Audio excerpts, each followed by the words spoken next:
ఈ దేశ సరిహద్దులు దాటడానికి ఈ ఎడారి ఒక్కటే మార్గం. ప్రణిగా మనల్ని చంపుతారనే బాధ కన్నా పట్టుకుని ఎన్ని అవమానాలు ఎదుర్కోవాలి. వాడు ఓ చెయ్యి తగిలింది. తీసుకురా మీ తమ్ముడిని.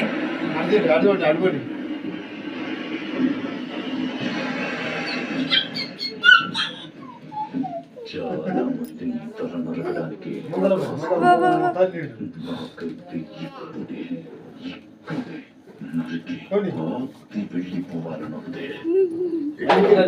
ఉండాలంటే మనం ఎంత పెద్ద ఆర్మీ తెచ్చినా సరిపోదు. ఖాన్ సార్ లో క్యాల్కులేటర్ పెట్టుకుని ఏమీ లెక్క పెట్టలేదు. మంచిగా కూర్చొని కదలకుండా ఇంకసార్లు